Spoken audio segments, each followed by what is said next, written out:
Any culture, ancient Greece boasts its own collection of eccentric tales involving their gods. While our Western folklore often revolves around typically creepy figures like ghosts, demons, monsters, lizard people ruling the world government, Greek mythology takes a different turn.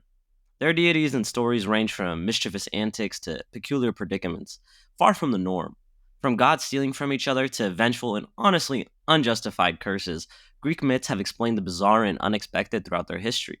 These tales continue to thrive in modern times, albeit now as characters in literatures, cartoons, and various media. So let's delve into the realm of some of the quirkiest and most entertaining stories involving Greek gods. So, starting off with a story that you might have heard of, the transformation of King Midas. So, King Midas wished that everything he touched turn into gold, and his wish was granted. But he quickly realized the downside when he couldn't even embrace his own daughter without turning her into a golden statue, which is some monkey's paw level of bullshit. But desperate to reverse the curse, King Midas sought the help of the god Dionysius, the god of wine. But why he went to the god of wine for something like this instead of, any other god, I do not know.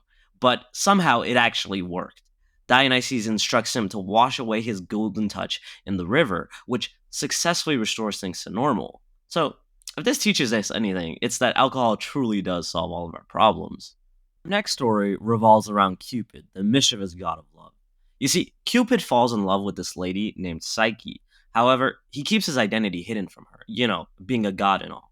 Well, eventually, Psyche's curiosity gets the better of her, and she uses a lamp to look at Cupid while he's sleeping. And a drop of hot oil falls on Cupid's face, waking him up, and Jordan Belfort here goes running out. To win Cupid back, Psyche must complete a series of seemingly impossible tasks, including sorting a massive pile of mixed grains, retrieving golden wool from an aggressive sheep, and fetching beauty cream from the fucking underworld. If this isn't my wife, I don't want her. But seriously, the length she goes to win over Cupid shows just how high the expectations are with these gods. They were doing way too much. The next story revolves around Mercury, the messenger of the god, who is known for his cunning and wit. So, in one story, he steals Apollo's cattle as an epic prank. I guess he was watching a tad too many 2016 Sam Pepper videos and took some inspiration. But to avoid suspicion, he makes these shoes made out of myrtle branches to leave no tracks. But Apollo discovers the theft and tracks down Mercury. You would think some sort of epic battle would ensue, but no.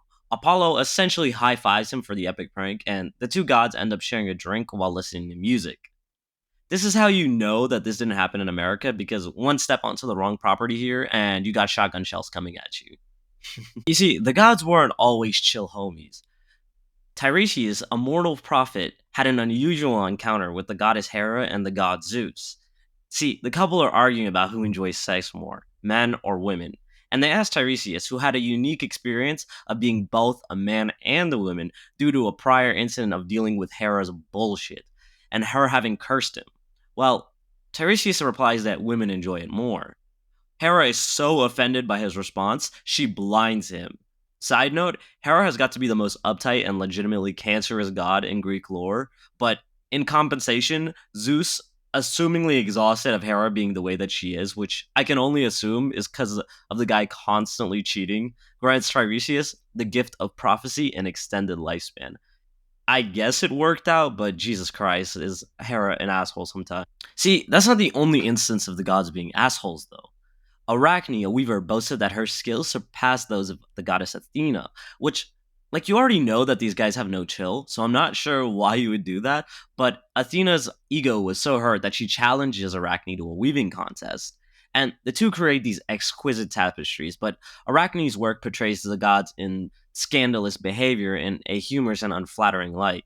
Well, Athena is so angered by the portrayal, she destroys Arachne's tapestry. And in a fit of guilt and despair, Arachne attempts to hang herself. But no. Athena's not gonna let her get off that easy. And Arachne's transformed into a spider by Athena for her life, condemning her to weaving webs for eternity. I hope you enjoyed this little tour through Greek culture. I personally prefer it over a lot of other folklore because of how human the gods can be, and how a lot of the time their ego causes them to do some crazy and vengeful stuff. But in a way, that makes them more relatable, as they aren't just infallible creatures. That's it for today's video. I hope you enjoyed, and thank you so much for watching.